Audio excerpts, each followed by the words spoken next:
Hello everyone, Gill's mentor e learning platform पे ਤੁਹਾਡਾ ਸਵਾਗਤ ਹੈ। ਬੱਚੋਂ ਅੱਜ ਆਪਾਂ ਨੈਕਸਟ ਲੈਕਚਰ ਦੇਖ ਰਹੇ ਹਾਂ ਆਪਣਾ 7th ਲੈਕਚਰ, ਜਿਸ ਵਿੱਚ ਆਪਾਂ ਅੱਗੇ ਇੰਡਸਟਰੀਅਲ ਲੋਸ ਐਂਡ ਐਕਟਸ ਦੇ ਜਿਹੜੇ ਆਪਣੇ ਨਿਊ ਕੋਰਸ ਆਏ ਨੇ ਤੇ ਜਿਹੜੇ ਪਿਛਲੇ ਆਪਣੇ ਪ੍ਰੀਵੀਅਸ ਐਕਟਸ ਨੇ ਉਹਨਾਂ ਦੇ ਜਿਹੜੇ ਮਰਜ ਕੁਐਸਚਨਸ ਯਾਨੀ ਕਿ ਉਹਨਾਂ ਨੂੰ ਮੈਂ ਮਿਕਸ ਕਰਕੇ ਤੁਹਾਡੇ ਸਾਹਮਣੇ ਪੇਸ਼ ਕਰ ਰਹੇ ਹਾਂ। ਇਹ ਆਪਣਾ 7ਵਾਂ ਲੈਕਚਰ ਹੈ ਜੋ ਆਪਾਂ ਪ੍ਰੈਕਟਿਸ ਕਰਦੇ ਆ ਰਹੇ ਹਾਂ। ਤਾਂ ਪਿਛਲੇ ਲੈਕਚਰ ਤੋਂ ਮੈਂ ਨਵਾਂ ਐਲੀਮੈਂਟ ਐਡ ਕੀਤਾ ਸੀ ਬੋਨਸ ਕੁਐਸਚਨ ਦਾ। ਕਿੰਨਾ? ਬੋਨਸ ਕੁਐਸਚਨ ਦਾ। ਸੋ ਉਸੇ ਚੀਜ਼ ਨੂੰ ਅੱਗੇ ਚੱਲਦਿਆਂ ਹੋਇਆਂ ਹੁਣ ਮੈਂ ਅੱਜ ਜਿਹੜੇ ਆਪਣਾ ਟੌਪਿਕ ਚੱਲ ਰਿਹਾ ਪੰਜਾਬ ਜੀਕੇ, ਤਾਂ ਅੱਜ ਵੀ ਮੈਂ ਪੰਜਾਬ ਜੀਕੇ ਦੇ ਕੁਝ ਕੁਐਸਚਨ ਪੁੱਛਾਂਗਾ ਤੁਹਾਡੇ ਤੋਂ। ਦੈਨ ਤਿਆਰ ਹੋ? ਚਲੋ, ਫਸਟ ਕੁਐਸਚਨ ਮੈਨੂੰ ਦੱਸੋ। ਇਹ ਆਪਣਾ ਕਰੰਟ ਅਫੇਅਰ ਨਾਲ ਰਿਲੇਟਿਡ ਹੈ। Punjab is the first state to set up the police station. ਠੀਕ ਹੈ, ਪੰਜਾਬ ਨੇ ਇੱਕ ਪੁਲਿਸ ਸਟੇਸ਼ਨ ਸੈਟਅਪ ਕੀਤਾ ਹੈ। ਇਹ ਮੈਨੂੰ ਦੱਸੋ ਕਿਸ ਲਈ ਸੈਟਅਪ ਕੀਤਾ ਹੈ, ਦੱਸੋ ਮੈਨੂੰ। ਕਹਿੰਦੇ ਪੰਜਾਬ ਇਹ ਪਹਿਲਾ ਸਟੇਟ ਬਣ ਚੁੱਕਾ ਹੈ ਜਿਸ ਨੇ ਪੁਲਿਸ ਸਟੇਸ਼ਨ ਸਥਾਪਿਤ ਕੀਤਾ ਹੈ, ਮਗਰ ਕਿਹਨਾਂ ਲਈ ਸਥਾਪਿਤ ਕੀਤਾ ਹੈ? ਇਹ ਤੁਹਾਡੇ ਲਈ ਕੁਐਸਚਨ ਹੈ। ਓਕੇ, ਤੇ ਅਗਲਾ ਕੁਐਸਚਨ ਤੁਸੀਂ ਮੈਨੂੰ ਦੇਖ ਸਕਦੇ ਹੋ। ਤੁਸੀਂ ਮੈਨੂੰ ਦੱਸੋ ਕਿ ਐਸੇ ਕਿਹੜੇ ਸਿੱਖ ਗੁਰੂ ਹੋਏ ਨੇ। ਦੂਜਾ ਕੁਐਸਚਨ, ਐਸੇ ਕਿਹੜੇ ਸਿੱਖ ਗੁਰੂ ਹੋਏ ਨੇ ਜਿਨ੍ਹਾਂ ਦਾ ਜਨਮ ਸਥਾਨ ਅਤੇ ਜਿਹੜੀ ਡੈਥ ਹੈ ਉਹ ਸੇਮ ਪਲੇਸ 'ਤੇ ਹੈ। ਐਸੇ ਕਿਹੜੇ ਸਿੱਖ ਗੁਰੂ ਹੋਏ ਨੇ ਜਿਨ੍ਹਾਂ ਦਾ ਬਰਥ ਅਤੇ ਡੈਥ ਸੇਮ ਸਥਾਨ 'ਤੇ ਹੋਇਆ, ਉਸੀ ਜਗ੍ਹਾ 'ਤੇ ਹੋਇਆ। ਇਹ ਸੈਕਿੰਡ ਕੁਐਸਚਨ ਤੁਹਾਡੇ ਲਈ। ਥਰਡ ਕੁਐਸਚਨ ਤੁਸੀਂ ਮੈਨੂੰ ਦੱਸੋ। ਇਸ ਵਿੱਚ ਮੈਨੂੰ ਦੱਸੋ ਜਿਹੜਾ ਰਿਵਰ ਬਿਆਸ ਹੈ, ਠੀਕ ਹੈ, ਜਿਹੜੀ ਆਪਣੀ ਰਿਵਰ ਹੈ ਬਿਆਸ, ਇਸ ਦਾ ਗ੍ਰੀਕ ਨੇਮ ਕੀ ਹੈ? ਕੋਈ ਮੈਨੂੰ ਦੱਸ ਸਕਦਾ ਇਸ ਦਾ ਗ੍ਰੀਕ ਨੇਮ ਕੀ ਹੈ? ਡਨ। ਉਸ ਤੋਂ ਬਾਅਦ ਤੁਸੀਂ ਮੈਨੂੰ ਦੱਸੋ ਅਗਲਾ ਕੁਐਸਚਨ, ਭੰਗੀ ਮਿਸਲ ਜਿਹੜੀ ਆਪਣੀ ਮਿਸਲਸ ਹੋਈਆਂ ਨੇ ਉਸ ਵਿੱਚੋਂ ਭੰਗੀ ਮਿਸਲ ਦੇ ਫਾਊਂਡਰ ਕੌਣ ਸਨ? ਫੋਰਥ ਕੁਐਸਚਨ, ਭੰਗੀ ਮਿਸਲ ਦੇ ਫਾਊਂਡਰ ਕੌਣ ਸਨ?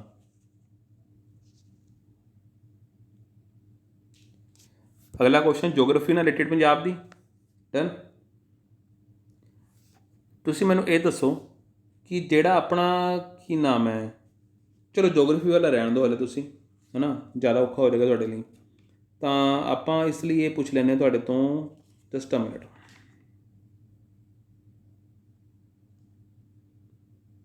ਮੈਨੂੰ ਯਾਦ ਕਰਨ ਦਿਓ। ਇਸ ਵਿੱਚ ਆਹ ਦੱਸ ਸਕਦੇ ਹੋ ਤੁਸੀਂ ਮੈਨੂੰ, ਇਹ ਤਾਂ ਚਲੋ ਮੇਰੇ ਆਪਣੇ ਹਿਸਾਬ ਹੈ। ਜਗਤ ਗੁਰੂ ਨਾਨਕ ਦੇਵ ਓਪਨ ਯੂਨੀਵਰਸਿਟੀ, ਹੈ ਨਾ, ਜਿਹੜੀ ਬਣਨ ਜਾ ਰਹੀ ਹੈ, ਮਤਲਬ ਬਣ ਚੁੱਕੀ ਹੈ ਆਈ ਥਿੰਕ, ਅਤੇ ਇਹ ਕਿੱਥੇ ਲੋਕੇਟਿਡ ਹੈ? ਪੰਜਾਬ ਦੇ ਕਿਹੜੇ ਡਿਸਟ੍ਰਿਕਟ 'ਚ ਲੋਕੇਟਿਡ ਹੈ? ਇਹ ਆਪਣਾ ਹੋ ਗਿਆ ਪੰਜਵਾਂ ਕੁਐਸਚਨ। ਠੀਕ ਹੈ, ਡਨ। ਸੋ ਪਹਿਲੇ ਕੁਐਸਚਨ ਦਾ ਆਨਸਰ ਕੀ ਆਏਗਾ ਮੈਨੂੰ ਦੱਸੋ। ਇਹ ਆਪਣਾ ਆਏਗਾ ਪੰਜਾਬ ਨੇ ਸੈਟਅਪ ਕੀਤਾ ਪੁਲਿਸ ਸਟੇਸ਼ਨ ਕਿਹਦੇ ਲਈ? ਵੂਮਨਸ ਲਈ। ਠੀਕ ਹੈ, ਪ੍ਰੋਪਰ ਵੂਮਨਸ ਲਈ। ਡਨ। ਅਤੇ ਸੈਕਿੰਡ ਕੁਐਸਚਨ ਮੈਂ ਤੁਹਾਨੂੰ ਕੀ ਪੁੱਛਿਆ ਸੀ, ਦੱਸੋ ਮੈਨੂੰ। ਸੈਕਿੰਡ ਕੁਐਸਚਨ ਇਹ ਪੁੱਛਿਆ ਸੀ ਕਿਹੜੇ ਐਸੇ ਗੁਰੂ ਨੇ ਜਿਨ੍ਹਾਂ ਦਾ ਜਨਮ ਸਥਾਨ ਅਤੇ ਆਪਣੀ ਉਹਨਾਂ ਦੀ ਜਿਹੜੀ ਡੈਥ ਹੈ ਉਹ ਸੇਮ ਪਲੇਸ 'ਤੇ ਹੋਈ ਹੈ। ਕੌਣ ਹੋਏ ਨੇ ਉਹ ਹੋਏ ਨੇ ਗੁਰੂ ਹਰਰਾਏ ਜੀ। ਕੌਣ? ਗੁਰੂ ਹਰਰਾਏ ਜੀ। ਉਸ ਤੋਂ ਬਾਅਦ ਤੁਹਾਨੂੰ ਮੈਂ ਕੁਐਸਚਨ ਪੁੱਛਿਆ ਸੀ I think, just a minute, Bhangi Misl ਜਿਹੜੇ ਆਪਣੇ ਹੋਏ ਨੇ ਉਹਨਾਂ ਦੇ ਕੀ ਨਾਮ ਹੈ, ਫਾਊਂਡਰ ਕੌਣ ਸੀ ਦੱਸੋ ਮੈਨੂੰ। ਆਈ ਥਿੰਕ ਛੱਜਾ ਸਿੰਘ, ਹੈ ਨਾ, ਛੱਜਾ ਸਿੰਘ, ਪਤਾ ਨਹੀਂ ਮੈਨੂੰ ਪੂਰਾ ਨਾਮ ਨਹੀਂ ਲੈਣਾ ਆ ਰਿਹਾ, ਛੱਜਾ ਸਿੰਘ ਭੰਗੀ ਮਿਸਲ ਦੇ। ਉਸ ਤੋਂ ਬਾਅਦ ਅੱਗੇ ਦੇਖੋ, ਮੈਂ ਤੁਹਾਨੂੰ ਕੁਐਸਚਨ ਪੁੱਛਿਆ ਸੀ I think Beas river the. Beas river ਦੇ ਆਪਣੇ ਗ੍ਰੀਕ ਨੇਮ ਕੀ ਹੈ? ਸਪੈਲਿੰਗ ਦੇਖ ਲੈਣਾ, ਸਪੈਲਿੰਗ ਯਾਦ ਰੱਖਣਾ, ਹਾਈਫਸਿਸ। ਡਨ। ਓਕੇ। ਉਸ ਤੋਂ ਬਾਅਦ ਇੱਕ ਹੋਰ ਕੁਐਸਚਨ ਕੀ ਪੁੱਛਿਆ ਸੀ ਤੁਹਾਨੂੰ ਮੈਂ, ਦੱਸ ਸਕਦਾ ਮੈਨੂੰ? ਮੈਂ ਤੁਹਾਨੂੰ ਕਿਹੜਾ ਕੁਐਸਚਨ ਪੁੱਛਿਆ ਸੀ, ਮੇਰੇ ਯਾਦ 'ਚ ਨਹੀਂ ਹੈ। ਜਗਤ ਗੁਰੂ ਨਾਨਕ ਦੇਵ ਓਪਨ ਯੂਨੀਵਰਸਿਟੀ ਕਿੱਥੇ ਬਣੀ ਹੈ? ਜਗਤ ਗੁਰੂ ਨਾਨਕ ਦੇਵ ਓਪਨ ਯੂਨੀਵਰਸਿਟੀ ਕਿੱਥੇ ਬਣੀ ਹੈ? ਪਟਿਆਲਾ। ਡਨ, ਪਟਿਆਲਾ ਵਿੱਚ ਬਣੀ। ਓਕੇ, ਚਲੋ, ਜੇ ਕੋਈ ਰਹਿ ਗਿਆ ਹੋਇਆ ਕੁਐਸਚਨ ਉਹ ਤੁਸੀਂ ਆਪ ਦੇਖ ਲੈਣਾ, ਮੈਨੂੰ ਤਾਂ ਹੁਣ ਇੰਨਾ ਹੀ ਯਾਦ ਸੀ। ਹੁਣ ਆਪਾਂ ਸਟਾਰਟ ਕਰਦੇ ਹਾਂ ਆਪਣੇ ਰਿਵੀਜ਼ਨ ਸੀਰੀਜ਼। ਡਨ। ਤਾਂ ਸਭ ਤੋਂ ਪਹਿਲਾ ਕੁਐਸਚਨ ਦੇਖੋ, ਕਹਿੰਦੇ which of the following days shall be included while calculating the number of days of employment of a worker as per the industrialisation, ਹੈ ਨਾ। ਹੁਣ ਜਿਵੇਂ ਕਹਿੰਦੇ ਇਹਨਾਂ ਵਿੱਚੋਂ ਕਿਹੜੇ ਐਸੇ ਦਿਨ ਹੈ ਆਪਾਂ ਕੈਲਕੂਲੇਟ ਕਰਾਂਗੇ। ਡਨ, ਕੈਲਕੂਲੇਟ ਕਰਾਂਗੇ ਆਪਣੇ ਨਵੇਂ ਕੋਡ ਦੇ ਮੁਤਾਬਿਕ, ਜਦੋਂ ਆਪਾਂ ਨੇ ਇਹ ਦੇਖਣਾ ਹੋਵੇ ਕਿ ਉਹਦੀ ਜਿਹੜੀ ਇੰਪਲੋਇਮੈਂਟ ਡੇਜ਼ ਹੈ ਉਹ ਕਿੰਨੀ ਬਣਦੀ ਹੈ। ਸਮਝ ਕੇ ਟੋਟਲ ਨੰਬਰ ਆਫ ਡੇਜ਼ ਜਿੰਨੇ ਦਿਨ ਉਹਨੇ ਕੰਮ ਕੀਤਾ ਹੈਜ਼ ਔਨ ਨਵੇਂ ਕੋਡ ਔਨ ਇੰਡਸਟਰੀ ਰਿਲੇਸ਼ਨ ਦੇ ਮੁਤਾਬਿਕ, ਤਾਂ ਉਸ ਵਿੱਚ ਆਪਾਂ ਕਿਹੜੇ ਚੀਜ਼ਾਂ ਦੇਖਾਂਗੇ, ਕਿਹੜੇ ਦਿਨ ਦੇਖਾਂਗੇ। ਤਾਂ ਮਤਲਬ ਕਿ ਕੈਲਕੂਲੇਟ ਕਰਾਂਗੇ ਕਿ ਹਾਂ ਭਾਈ ਇੰਨੇ ਦਿਨ ਦਾ ਉਹਦੀ ਇੰਪਲੋਇਮੈਂਟ ਸੀ, ਤਾਂ ਉਸ ਵਿੱਚ ਕੀ ਕੈਲਕੂਲੇਟ ਹੋ ਜਾਏਗਾ। First statement on leave with full wages, second absent due to the temporary disablement caused by the accident other than the one arising out of the and in the course of his employment, third let off under the agreement under this code। ਤਾਂ ਇਹਨਾਂ 'ਚ ਕਿਹੜੇ days ਇਸ ਦੇ under include ਹੋਣਗੇ। ਜਦੋਂ ਆਪਾਂ ਨੇ ਕੈਲਕੂਲੇਟ ਕਰਨਾ ਕਿ ਕਿੰਨੇ ਨੰਬਰ ਆਫ ਡੇਜ਼ ਇਹਦੀ ਇੰਪਲੋਇਮੈਂਟ ਸੀ, ਹੈ ਨਾ, ਆਪਾਂ ਨੰਬਰ ਆਫ ਡੇਜ਼ ਕੈਲਕੂਲੇਟ ਕਰਦੇ ਹਾਂ ਨਾ, ਜਿਵੇਂ ਆਪਾਂ ਨੇ ਗ੍ਰੈਜੂਟੀ ਦੇਣੀ ਹੈ ਜਾਂ ਕਿਸੇ ਨੂੰ ਮੈਟਰਨਿਟੀ ਬੈਨੀਫਿਟ ਐਕਟ ਦੇ ਹਿਸਾਬ ਸੇ ਬੈਨੀਫਿਟ ਦੇਣਾ ਹੈ, ਕੁਛ ਵੀ ਦੇਣਾ ਆਪਾਂ ਨੇ, ਤਾਂ ਉਸ ਮੁਤਾਬਿਕ ਜੇ ਆਪਾਂ ਨੇ ਨੰਬਰ ਆਫ ਡੇਜ਼ ਕੈਲਕੂਲੇਟ ਕਰਨੇ ਨੇ ਤਾਂ ਉਸ ਵਿੱਚ ਕਿਹੜੀ ਡੇਜ਼ ਨੂੰ ਆਪਾਂ ਕੈਲਕੂਲੇਟ ਕਰ ਸਕਦੇ ਹਾਂ। ਇਹਨਾਂ ਤਿੰਨਾਂ ਸਟੇਟਮੈਂਟ ਦੇ ਮੁਤਾਬਿਕ ਤੁਸੀਂ ਮੈਨੂੰ ਦੱਸੋ ਕਿਹੜੀ ਸਟੇਟਮੈਂਟ ਇਹ ਸਹੀ ਲੱਗ ਰਹੀ ਹੈ ਤੁਹਾਨੂੰ। ਇਹਦਾ ਆਨਸਰ ਕੀ ਆ ਜਾਏਗਾ ਆਪਣਾ, ਓਕੇ, ਬੀ ਆਪਸ਼ਨ। ਯਾਨੀ ਕਿ ਆਪਾਂ ਜਿਹੜੀ ਲੀਫ ਮਿਲਦੀ ਹੈ ਤੁਹਾਨੂੰ ਫੁੱਲ ਵੇਜਿਸ 'ਤੇ, ਉਹ ਵੀ ਇਸ ਦੇ ਅੰਦਰ ਇੰਕਲੂਡ ਹੋਏਗੀ ਨੰਬਰ ਆਫ ਡੇਜ਼ ਜਿੰਨੀ ਦੇਰ ਤੁਹਾਡੀ ਇੰਪਲੋਇਮੈਂਟ ਹੈ। ਯਾਨੀ ਕਿ ਤੁਸੀਂ ਲੀਵ 'ਤੇ ਹੋ ਮੈਂ ਤੁਹਾਨੂੰ ਫੁੱਲ ਵੇਜਿਸ ਪੂਰੀਆਂ ਮਿਲ ਰਹੀਆਂ। ਇਸਦਾ ਮਤਲਬ ਤੁਹਾਡੇ ਵਰਕ ਜਾਂ ਤੁਹਾਡਾ ਜਿੰਨਾ ਵੀ ਪੀਰੀਅਡ ਦਾ ਵਰਕ ਹੋਏਗਾ ਇੰਪਲੋਇਮੈਂਟ ਦਾ, ਜਿੰਨੇ ਵੀ ਦਿਨ ਤੁਹਾਨੂੰ ਕੰਮ ਕੀਤਾ, ਉਸ ਵਿੱਚ ਇਹ ਜਿਹੜੇ ਦਿਨ ਹੋਣਗੇ ਭਾਵੇਂ ਤੁਸੀਂ ਲੀਵ 'ਤੇ ਸੀ ਮੈਂ ਤੁਹਾਨੂੰ ਫੁੱਲ ਵੇਜਿਸ ਮਿਲ ਰਹੀਆਂ ਸੀ, ਇਹ ਵੀ ਕੈਲਕੂਲੇਟ ਹੋਣਗੀਆਂ। ਡਨ। ਅਤੇ ਜੇ ਤੁਹਾਨੂੰ ਤੁਸੀਂ ਐਬਸੈਂਟ ਹੋ ਕਿਉਂਕਿ ਟੈਂਪਰੇਰੀ ਡਿਸਏਬਲਮੈਂਟ ਹੋ ਚੁੱਕੀ ਹੈ ਐਕਸੀਡੈਂਟ ਕਰਕੇ, ਹੈ ਨਾ, ਤਾਂ ਉਹ ਜਿਹੜੇ ਦਿਨ ਹੋਣਗੇ ਉਹ ਕੈਲਕੂਲੇਟ ਨਹੀਂ ਹੋਣਗੇ। ਅਤੇ ਜੇ ਤੁਹਾਨੂੰ ਲੈਟ ਆਫ ਕਰ ਦਿੱਤਾ ਗਿਆ ਇੱਕ ਐਗਰੀਮੈਂਟ ਦੁਆਰਾ ਅੰਡਰ ਦਿਸ ਕੋਡ, ਤਾਂ ਉਹ ਜਿਹੜੇ ਦਿਨ ਹੋਣਗੇ ਉਹ ਵੀ ਇਸ ਵਿੱਚ ਕੈਲਕੂਲੇਟ ਹੋਣਗੇ। ਸੋ ਬੀ ਆਪਸ਼ਨ ਆ ਜਾਏਗਾ 1 ਐਂਡ 3। ਅਗਲਾ question, notice of change is to be given for change of services specified in schedule dash of the code industrialisation. ਦੱਸੋ ਮੈਨੂੰ ਕਿਹੜਾ ਆਏਗਾ ਆਪਣਾ ਸ਼ਡਿਊਲ, ਕਿਹੜੇ ਸ਼ਡਿਊਲ 'ਚ ਗੱਲ ਕੀਤੀ ਹੋਈ ਹੈ। ਸਰਵਿਸਿਜ਼ ਦੀ ਚੇਂਜ ਦਾ ਜਿਹੜਾ ਨੋਟਿਸ ਹੈ ਉਹ ਕਿਹੜੇ ਸ਼ਡਿਊਲ 'ਚ ਗੱਲ ਕੀਤੀ ਹੈ। First schedule, second schedule, third schedule, nun of the above.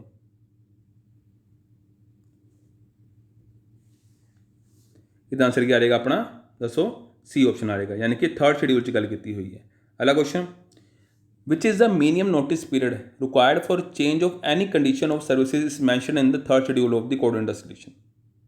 ਜਿਹੜੀਆਂ ਵੀ ਆਪਣੀ ਸਰਵਿਸਿਸ ਮਿਲੀਆਂ ਹੋਈਆਂ ਹੈ ਨਾ ਇਸੇ ਥਰਡ ਸ਼ਡਿਊਲ ਵਿੱਚ, ਅਤੇ ਜੇ ਉਹਨਾਂ ਨੂੰ ਆਪਾਂ ਨੇ ਚੇਂਜ ਕਰਨਾ ਹੈ, ਠੀਕ ਹੈ, ਕਿਸੇ ਵੀ ਕੰਡੀਸ਼ਨ ਦੀ ਜਿਹੜੀ ਸਰਵਿਸਿਸ ਹੈ ਉਹ ਚੇਂਜ ਕਰਨੀ ਹੈ, ਤਾਂ ਉਹਦੇ ਲਈ ਜਿਹੜਾ ਨੋਟਿਸ ਜਾਏਗਾ ਉਹ ਕਿੰਨਾ ਮਿਨੀਮਮ ਜਾਣਾ ਚਾਹੀਦਾ ਹੈ। 14 ਦਿਨਾਂ ਦਾ, 21 ਦਿਨਾਂ ਦਾ, 22 ਦਿਨਾਂ ਦਾ, ਨਨ ਆਫ ਦੀ ਅਬਵ, ਨਵੇਂ ਕੋਡ ਇੰਡਸਟਰੀਏਸ਼ਨ ਦੇ ਮੁਤਾਬਿਕ।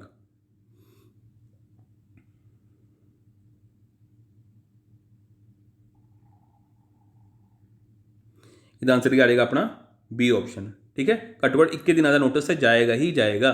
ਡਨ। ਥਰਡ ਸ਼ਡਿਊਲ ਦੀ ਗੱਲ ਕਰ ਰਿਹਾ ਮੈਂ, ਕੋਡ ਆਫ ਇੰਡਸਟਰੀਅਲ ਰਿਲੇਸ਼ਨਸ। ਅਗਲਾ ਕੁਐਸਚਨ ਦੇਖੋ, ਵੇਅਰ ਐਨ ਆਰਬਿਟ੍ਰੇਸ਼ਨ ਡਿਸਪਿਊਟ, ਯਾਨੀ ਕਿ ਆਪਣਾ ਇੰਡਸਟਰੀਅਲ ਡਿਸਪਿਊਟ ਦਾ ਝਗੜਾ ਆ ਗਿਆ ਨਾ, ਹੁਣ ਕਹਿੰਦੇ ਆਰਬਿਟ੍ਰੇਸ਼ਨ ਜਿਹੜਾ ਡਿਸਪਿਊਟ ਹੈ is refer to even number of the arbitrators, the arbitration agreement shall provide for the appointment of another person to be called dash as per the code of industrial relation। ਦੱਸੋ ਮੈਨੂੰ ਉਸ person ਨੂੰ ਆਪਾਂ ਕਿਸ ਨਾਮ ਨਾਲ ਜਾਣਾਂਗੇ, umpire ਦੇ ਨਾਮ ਨਾਲ, ਆਰਬਿਟਰੇਟਰ ਦੇ ਨਾਮ ਨਾਲ, ਚੇਅਰਪਰਸਨ ਦੇ ਨਾਮ ਨਾਲ, ਨਨ ਆਫ ਦੀ ਅਬਵ।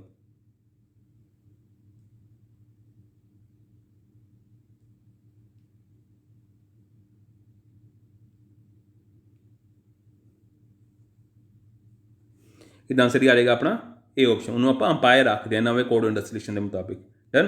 ਅਗਲਾ ਕੁਐਸਚਨ ਕਹਿੰਦੇ, what is the suggested time limit for completion of proceeding by grievance redressal committee as per on the code industrialisation. ਜਿਹੜੇ ਆਪਣੇ ਨਵੇਂ ਕੋਡ ਇੰਡਸਟਰੀਏਸ਼ਨ ਆਏ ਆ ਉਸ ਵਿੱਚ ਗਰੀਵਨੈਸ ਰਿਡੈਸਲ ਕਮੇਟੀ ਦੀ ਗੱਲ ਕੀਤੀ ਹੈ। ਹੁਣ ਤੁਹਾਨੂੰ ਪਤਾ ਹੈ ਜਿਹੜੀ ਤੁਹਾਡੀ ਕੰਪਲੇਂਟਸ ਹੈ ਉਹ ਇਹ ਕਮੇਟੀ ਸੁਣੇਗੀ। ਡਨ। ਅਤੇ ਉਹ ਕਮੇਟੀ ਜਿਹੜੀ ਤੁਹਾਡੀਆਂ ਕੰਪਲੇਂਟ ਸੁਣੇਗੀ, ਜਿਹੜੇ ਮਤਲਬ ਤੁਹਾਡੀ ਸੁਣਵਾਈ ਚੱਲੇਗੀ, ਉਹ ਸੁਣਵਾਈ ਕਿੰਨੇ ਦਿਨਾਂ 'ਚ ਕੰਪਲੀਟ ਹੋ ਜਾਣੀ ਚਾਹੀਦੀ ਹੈ। ਕਿੰਨਾ ਸੁਜੈਸਟਿਡ ਟਾਈਮ ਲਿਮਿਟ ਦਿੱਤਾ ਗਿਆ ਕਿ ਤੁਹਾਡੀ ਜਿਹੜੀ ਪ੍ਰੋਸੀਡਿੰਗ ਹੈ ਕੰਪਲੀਟ ਹੋ ਜਾਣੀ ਚਾਹੀਦੀ ਹੈ has per the code on ਇੰਡਸਟਰੀਏਸ਼ਨ। ਜਿਹੜੇ ਨਵੇਂ ਇੰਡਸਟਰੀਏਸ਼ਨ ਦੇ ਕੋਡ ਆਏ ਹੈ ਆਪਣਾ, ਉਸ ਵਿੱਚ ਕਿੰਨੇ ਦਿਨਾਂ ਦੀ ਮਤਲਬ ਲਿਮਿਟ ਲਗਾਈ ਗਈ ਹੈ, 30 ਦਿਨਾਂ ਦੀ, 60 ਦਿਨਾਂ ਦੀ, 90 ਦਿਨਾਂ ਦੀ, ਨਨ ਆਫ ਦੀ ਅਬਵ।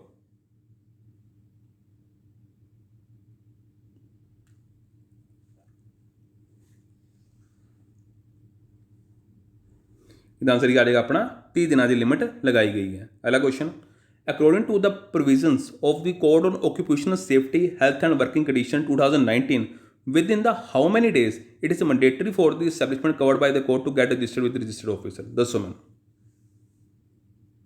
30 ਦਿਨ, 45 ਦਿਨ, 60 ਦਿਨ, 90 ਦਿਨ।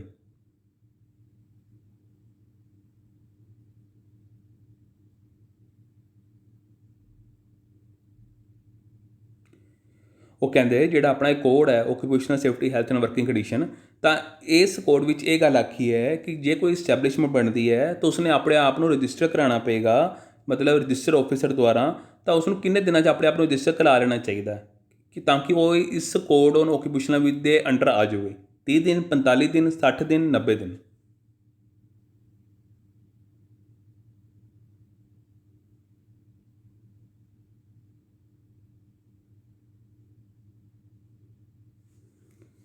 ਇਹਦਾ ਆंसर ਆ ਜਾਏਗਾ ਆਪਣਾ 60 ਦਿਨ। ਡਨ। अगला question, code on occupational safety health and working condition shall apply to establishment or contractors employ dash or more workers on any day on the last 1 year. ਕਹਿੰਦੇ ਜਿਸ ਦੇ ਇਸਟੈਬਲਿਸ਼ਮੈਂਟ 'ਤੇ code on occupational safety health and working condition ਦੇ ਜਿਹੜੇ code ਹੈ ਉਹ ਲੱਗਣੇ ਨੇ, ਤਾਂ ਉਸ ਇਸਟੈਬਲਿਸ਼ਮੈਂਟ ਨੂੰ ਕਿੰਨੇ ਵਰਕਰਸ ਉਹਦੇ ਕੰਮ ਕਰਦੇ ਹੋਏ ਜਾਣੇ ਚਾਹੀਦੇ ਨੇ ਪਿਛਲੇ 1 ਸਾਲ ਵਿੱਚ? 20, 30, 40, 50। ਯਾਨੀ ਕਿ ਪਿਛਲੇ 1 ਸਾਲ ਵਿੱਚ ਉਸ ਇਸਟੈਬਲਿਸ਼ਮੈਂਟ 'ਚ ਇੰਨੇ ਬੰਦੇ ਦਾ ਕੰਮ ਕਰਦੇ ਹੋਣਗੇ, ਤਾਂ ਹੀ ਉਹਨਾਂ ਦੇ ਉੱਪਰ ਜਿਹੜਾ code on occupational safety health and working condition ਹੈ ਐਪਲੀਕੇਬਲ ਹੋਏਗਾ, ਤਾਂ ਉਹ ਇੱਦਾਂ ਬੈਨੀਫਿਟ ਉਠਾ ਸਕਣਗੇ ਜੇ ਇੰਨੇ ਇੰਪਲੋਏ ਕੰਮ ਕਰਦੇ ਹੋਣਗੇ ਪਿਛਲੇ 1 ਸਾਲ ਵਿੱਚ।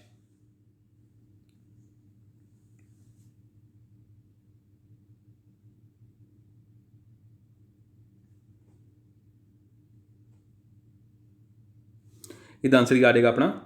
ਕੀ ਆ ਜਾਏਗਾ? ਡੀ ਆਪਸ਼ਨ, ਯਾਨੀ ਕਿ ਘੱਟੋ ਘੱਟ 50, ਹੈ ਨਾ, 50 ਵਰਗਾ ਕੰਮ ਕਰਦੇ ਹੋਣਗੇ ਤਾਂ ਹੀ ਤੁਹਾਡੇ ਉੱਪਰ ਇਹ code on occupational safety health working condition applicable ਹੋ ਪਾਉਣਗੇ। ਡਨ। ਓਕੇ। ਅਗਲਾ question, as per the code on occupational safety health and working condition which of the following statement is correct to the respect of the employment of contract labour. ਹੁਣ ਜਦੋਂ ਆਪਾਂ ਇਹਨਾਂ code ਦੀ ਗੱਲਾਂ ਕੀਤੀਆਂ ਸੀ ਤੁਹਾਡੇ ਵਿੱਚ ਕਿ occupational safety health and working condition ਦੀ, ਉਸ ਵਿੱਚ ਤੁਹਾਨੂੰ ਮੈਂ ਕੰਟਰੈਕਟ ਲੇਬਰ ਬਾਰੇ ਵੀ ਦੱਸਿਆ ਸੀ। ਤਾਂ ਉਸ ਨਾਲ ਰਿਲੇਟਿਡ 4 ਸਟੇਟਮੈਂਟ ਹੈ। ਤੁਸੀਂ ਉਹ ਕਹਿੰਦੇ ਕਿ ਜਿਹੜੀ ਇੰਪਲੋਇਮੈਂਟ ਹੈ ਕੰਟਰੈਕਟ ਲੇਬਰ ਦੀ, ਉਸ ਨਾਲ ਰਿਲੇਟਿਡ ਜਿਹੜੀ 4 ਸਟੇਟਮੈਂਟ ਹੈ, ਇਸ ਵਿੱਚ ਦੱਸੋ ਕਿਹੜੀ ਸਟੇਟਮੈਂਟ ਠੀਕ ਹੈ ਨਾ ਕੰਟਰੈਕਟ ਲੇਬਰ ਨੂੰ ਲੈ ਕੇ। ਪਹਿਲਾ ਕਹਿੰਦਾ, ਪਹਿਲੀ ਸਟੇਟਮੈਂਟ ਕਹਿੰਦੀ ਹੈ employment of contract labor is allowed where the normal functioning of the establishment is such that activities ordinarily done through the contractor।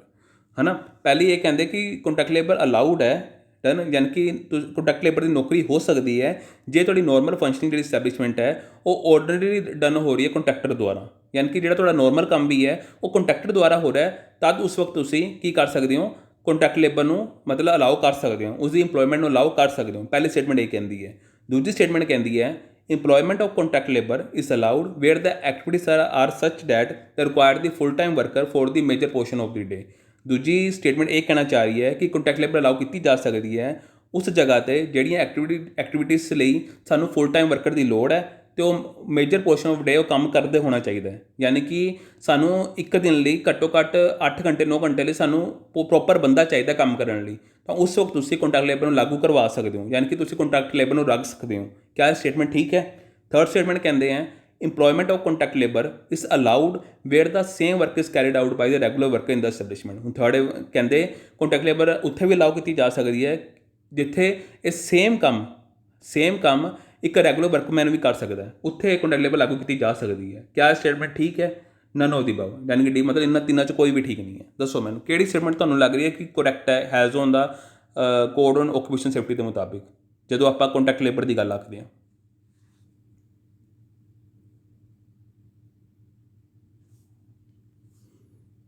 ਇਹਦਾ ਆਂਸਰ ਕੀ ਆ ਜਾਏਗਾ ਆਪਣਾ? ਇਹ ਆਪਸ਼ਨ। ਡਨ।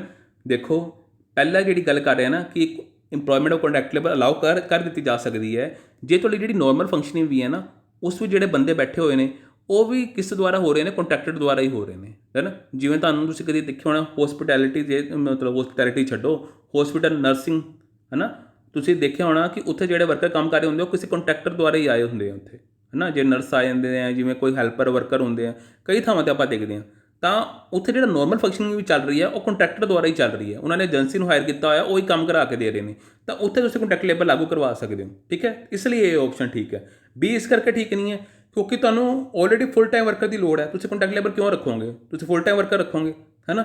ਥਰਡ ਵਿੱਚ ਇਹੀ ਗੱਲ ਕਹੀ ਹੈ ਕਿ ਜਿਹੜਾ ਤੁਹਾਡਾ ਸੇਮ ਵਰਕ ਹੈ ਜੇ ਉਹ ਰੈਗੂਲਰ ਵਰਕਮੈਨ ਕਰ ਸਕਦਾ ਫਿਰ ਉੱਥੇ ਕੰਟਰੈਕਟ ਲੇਬਰ ਦੀ ਲੋੜ ਕਿਆ ਹੈ? ਉੱਥੇ ਵੀ ਨਹੀਂ ਹੋ ਸਕਦਾ। ਡਨ। ਓਕੇ, ਸੋ ਇਸ ਲਈ ਇਹ ਆਪਸ਼ਨ ਠੀਕ ਬੈਠਦਾ। ਅਗਲਾ ਕੁਐਸਚਨ, ਆਂਸਰ ਜੇ ਦਿਖ ਗਿਆ ਕੋਈ ਚੱਕਰ ਨਹੀਂ ਹੈ, ਜਿੰਨੇ ਨਹੀਂ ਦੇਖਿਆ ਉਹ ਇਹਦਾ ਆਂਸਰ ਦੇਵੇ। How many activities in the code has been classified as the non core activities? ਮੈਨੂੰ ਦੱਸੋ, ਇਹ ਤਾਂ ਤੁਹਾਨੂੰ ਮੈਂ ਪਿਛਲੇ ਤੋਂ ਪਿਛਲੇ ਲੈਕਚਰ 'ਚ ਦੱਸਿਆ ਸੀ। How many activities in the code has been classified as a non-core activities where the prohibition would not apply? ਕਹਿੰਦੇ ਐਸੀ ਕਿਹੜੀ ਐਕਟੀਵਿਟੀਜ਼ ਹਨ ਜਿੱਥੇ ਮਤਲਬ ਕੀ ਨਾਮ ਹੈ ਕੋਈ ਪ੍ਰੋਬਿਸ਼ਨ ਨਹੀਂ ਲੱਗਦੀ, ਕਿਹੜੀਆਂ ਐਸੀ ਐਕਟੀਵਿਟੀਜ਼ ਹੈ। ਨੋਨ ਕੋਰ ਐਕਟੀਵਿਟੀਜ਼ ਦੀ ਗੱਲ ਕੀਤੀ ਹੈ, 9 ਹੈ, 10 ਹੈ, 11 ਹੈ, 12 ਹੈ।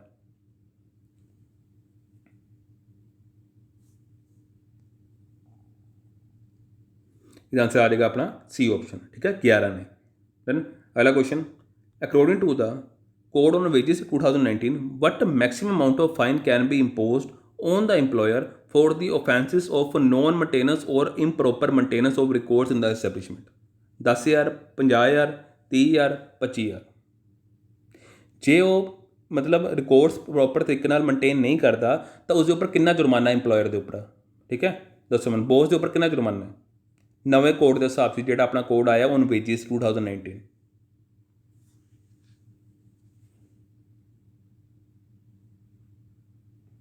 ਇਹਦਾ ਆंसर ਕੀ ਆ ਜਾਏਗਾ ਆਪਣਾ 10,000 रुपये जुर्माना है। देन अगला question, which of the following statement is true regarding the applicability of the code on wages. ਆਪਾਂ ਕੋਡ ਔਨ ਵੇਜਿਸ ਦੀ ਐਪਲੀਕੇਬਿਲਿਟੀ ਨੂੰ ਲੈ ਕੇ ਕਿਹੜੀਆਂ ਸਟੇਟਮੈਂਟ ਤੁਹਾਨੂੰ ਠੀਕ ਲੱਗ ਰਹੀਆਂ ਇਸ ਵਿੱਚੋਂ। ਕਿਆ ਇਹ ਐਕਟ ਆਰਗੇਨਾਈਜ਼ ਸੈਕਟਰ ਉੱਪਰ ਲਾਗੂ ਹੁੰਦਾ ਹੈ?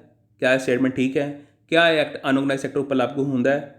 ਕਿਆ ਇਹ ਐਕਟ ਪੂਰੇ ਆਲ ਓਵਰ ਇੰਡੀਆ 'ਚ ਲਾਗੂ ਹੁੰਦਾ ਹੈ? ਡੀ ਆਲ ਓਵਰ ਦੀ ਓ। ਇਸ ਦਾ ਮਤਲਬ ਤਿੰਨੋਂ ਸਟੇਟਮੈਂਟ ਠੀਕ ਹੈ। ਦੱਸੋ ਮੈਨੂੰ ਕਿਹੜਾ ਆਪਸ਼ਨ ਤੁਹਾਨੂੰ ਸਹੀ ਲੱਗ ਰਿਹਾ ਜਦੋਂ ਆਪਾਂ ਕੋਡ ਔਨ ਵੇਜਿਸ ਦੀ ਐਪਲੀਕੇਬਿਲਿਟੀ ਦੀ ਗੱਲ ਕਰਦੇ ਹਾਂ।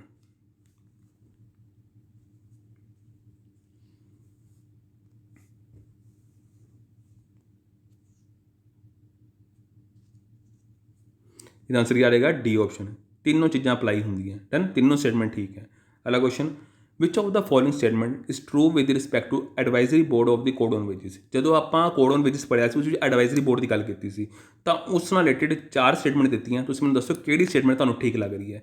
ਕਿ ਪਹਿਲੀ ਸਟੇਟਮੈਂਟ ਇਹ ਕਹਿ ਰਹੀ ਹੈ independent person shell ਐਕਸੀਡ the 1/3 of the total member of the board, ਯਾਨੀ ਕਿ ਜਿਹੜੀ ਐਡਵਾਈਜ਼ਰੀ ਬੋਰਡ 'ਚ ਮੈਂਬਰ ਹੁੰਦੇ ਨੇ ਉਸ ਵਿੱਚ ਇੰਡੀਪੈਂਡੈਂਟ ਪਰਸਨ ਜਿਹੜੇ ਨੇ 1/3 ਤੋਂ ਜ਼ਿਆਦਾ ਐਕਸੀਡ ਕਰ ਸਕਦੇ ਨੇ। ਕਿਆ ਇਹ ਚੀਜ਼ ਹੈ ਐਡਵਾਈਜ਼ਰੀ ਬੋਰਡ ਵਿੱਚ? ਇੰਨੀ ਕੰਪੋਜੀਸ਼ਨ ਦਿੱਤੀ ਹੋਈ ਹੈ ਕਿ 1/3 ਤੋਂ ਜ਼ਿਆਦਾ ਇੰਡੀਪੈਂਡੈਂਟ ਪਰਸਨ ਹੋ ਸਕਦੇ ਨੇ, ਹੈ ਨਾ। ਦੂਜਾ ਕਹਿ ਰਹੇ ਨੇ ਕਿ ਜਿਹੜੇ ਰੀਪ੍ਰੈਜ਼ੈਂਟੇਟਿਵ ਹੈ ਸਟੇਟ ਗੌਰਮੈਂਟ ਦੇ ਉਹ ਸੈਂਟਰ ਬੋਰਡ ਸਾਨੂੰ ਦੇਖਣ ਨੂੰ ਮਿਲਦੇ ਨੇ।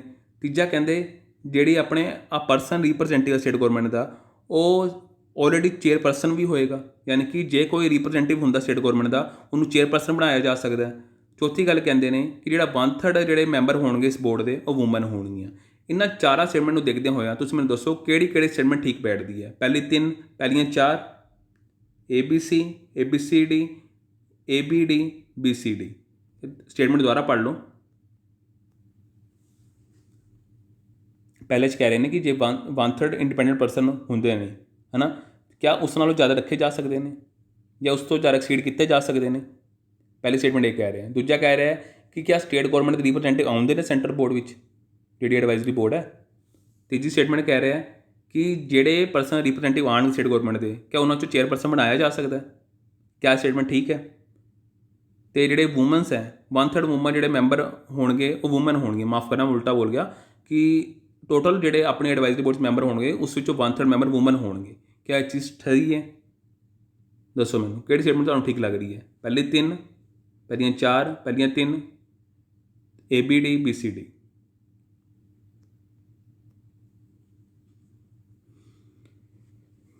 ਇਹਦਾ ਆंसर आ जाएगा अपना C ऑप्शन, यानी कि पहली ऑप्शन ठीक है, A ऑप्शन ठीक है, B ठीक है, C ऑप्शन ठीक नहीं है। डन। जे कोई स्टेट गवर्नमेंट ਤੋਂ रिप्रजेंटेटिव आएगा वो चेयरपर्सन नहीं बन सकता, समझ गए? ओके। तो 1/3 मैंबर वूमन हो सकती हैं, सो इसलिए अपना C ऑप्शन ठीक है, ABD। उस तो अगला क्वेश्चन देखो, जस्ट अ मिनट। चलो ये क्वेश्चन ਤੁਹਾਡੇ ਲਈ ਆਪਾਂ ਹੋਮਵਰਕ ਧਰਦੇ ਹਾਂ, ਠੀਕ ਹੈ। ਇਹ ਤੁਸੀਂ ਆਪ ਕਰਨਾ, ਵੈਸੇ ਮੈਂ ਪੜ੍ਹ ਦਿੰਦਾ। The work of an establishment shall not deem to be intermittent nature. It was performed for dash in the preceding 12 months if it is of seasonal character as per the Contract Labour Regulation and Abolition Act 1970। ਦੱਸੋ ਮੈਨੂੰ more than 120 days, more than 180 days, more than 90 days, more than 60 days। ਕਹਿੰਦੇ ਐਸਾ ਕਿਹੜਾ ਕੰਮ ਹੈ ਜੋ ਇੰਟਰਮਿਟੈਂਟ nature ਦਾ ਨਹੀਂ ਹੈ ਜੇ ਉਹ ਪਰਫੋਰਮ ਕਰ ਦਿੱਤਾ ਗਿਆ ਹੋਵੇ ਕਿੰਨੇ ਦਿਨਾਂ ਦਾ, ਠੀਕ ਹੈ, ਪਿਛਲੇ 12 ਮਹੀਨੇ 'ਚੋਂ ਕਿੰਨੇ ਦਿਨ ਦਾ ਜਿਹੜਾ ਪ੍ਰੋਸੀਡ ਕਰ ਚੁੱਕਾ ਹੋਵੇ ਤਾਂ ਉਸ ਨੂੰ ਆਪਾਂ ਇੰਟਰਮਿਟੈਂਟ ਨੇਚਰ ਦਾ ਨਹੀਂ ਮੰਨਾਂਗੇ, ਹੈ ਨਾ। ਅਤੇ ਇਹ ਜਿਹੜੀ ਗੱਲ ਆਖੀ ਹੈ ਉਹ ਸੀਜ਼ਨ ਕਰੈਕਟਰ ਦੇ ਹਿਸਾਬ ਸਿਰ ਗੱਲ ਆਖੀ ਹੈ ਅਤੇ ਇਸ ਨੂੰ ਆਪਾਂ ਨੇ ਪੜ੍ਹਿਆ ਕੰਟਰੈਕਟ ਲੇਬਰ ਰੈਗੂਲੇਸ਼ਨ ਅਬੋਲੀਸ਼ਨ ਐਕਟ 1970 ਵਿੱਚ। ਤੁਸੀਂ ਮੈਨੂੰ ਦੱਸੋ ਐਸਾ ਕਿਹੜੇ ਦਿਨ ਹੋਣਗੇ ਜਿਸ ਦਿਨ ਤੋਂ ਜੇ ਅੱਗੇ ਟੱਪ ਗਿਆ ਉਹ जे इन्ने दिन उन्हें अपना काम करके दिखाता, मतलब काम करके दिखाता मतलब इन्ने दिन उन्हें काम करता, तो उस तो बाद उसके काम नूं इंटरमिटेंट नेचर का नहीं मन्निया जाएगा। ये तुहाडे लई होमवर्क है। डन। अगला क्वेश्चन आंसर दिख गया, चलो कोई गल नहीं। In how many days any person aggrieved by an order made under section 7, section 8, section 12, section 14 of the contract labour regulation act में prefer to appeal to appellate officer? 15 दिन, 30 दिन, 45 दिन, 60 दिन।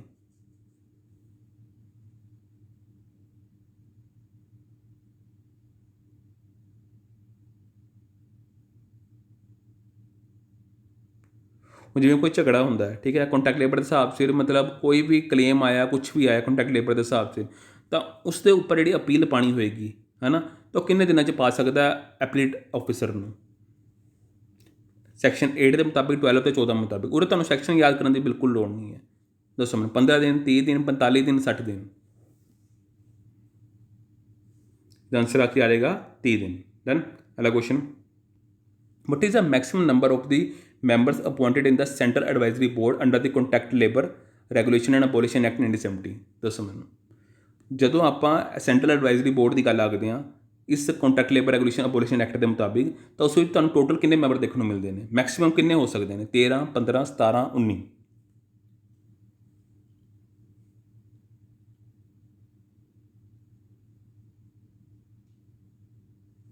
ਇਹ ਦੇਖਣ ਨੂੰ ਮਿਲਦੇ ਨੇ ਆਪਾਂ ਨੂੰ 17 ਦੇਖਣ ਨੂੰ ਮਿਲਦੇ ਨੇ। ਡਨ। ਅਗਲਾ question, who among the following is empowered to try the offences related to the provisions of the Equal Remuneration Act 1976? ਦੱਸੋ ਮੈਨੂੰ। District court ਜੱਜਿਸ, high court ਜੱਜਿਸ, first class judicial magistrate, first class civil magistrate. ਦੱਸੋ ਮੈਨੂੰ। ਕਹਿੰਦੇ ਜਿਹੜੇ equal ਰੈਮੂਨੇਸ਼ਨ ਨਾਲ related ਜਿਹੜੇ cases ਹੋਣਗੇ, ਹੈ ਨਾ, ਉਹਨਾਂ ਨੂੰ ਮਤਲਬ ਸੁਣਨ ਦੀ ਪਾਵਰ ਕਿਸ ਕੋਲ ਹੋਏਗੀ? ਡਿਸਟ੍ਰਿਕਟ ਕੋਰਟ ਕੋਲ ਹੋਏਗੀ, ਹਾਈ ਕੋਰਟ ਕੋਲ ਹੋਏਗੀ, ਫਸਟ ਕਲਾਸ ਜੁਡੀਸ਼ੀਅਲ ਮੈਜਿਸਟ੍ਰੇਟ ਕੋਲ ਹੋਏਗੀ, ਫਸਟ ਕਲਾਸ ਸਿਵਲ ਮੈਜਿਸਟ੍ਰੇਟ ਕੋਲ ਹੋਏਗੀ। ਜਿਹੜਾ ਇਕੁਅਲ ਰੈਮੂਨੇਸ਼ਨ ਐਕਟ ਹੈ 1976।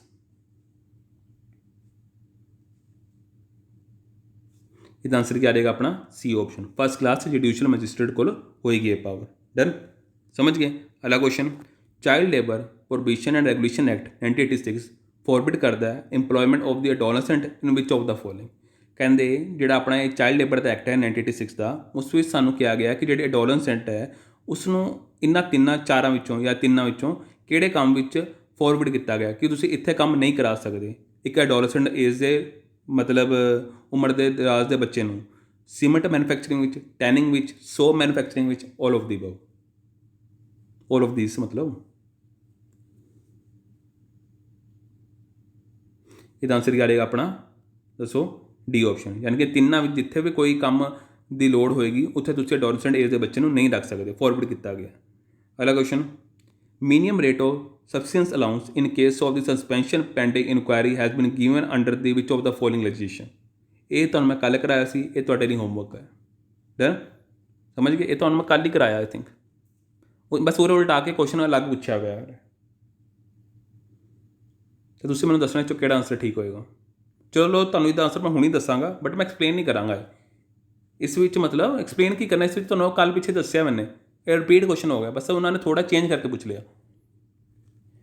ਕਿਸ ਐਕਟ ਦੇ ਅੰਡਰ ਆਉਂਦਾ? ਤੁਹਾਨੂੰ ਇਹ ਪਤਾ ਹੋਣਾ ਚਾਹੀਦਾ ਸਬਸਿਸਟੈਂਸ ਅਲਾਊਂਸ ਕੀ ਹੁੰਦਾ, ਇਹ ਵੀ ਦੱਸਿਆ ਤੁਹਾਨੂੰ ਮੈਂ।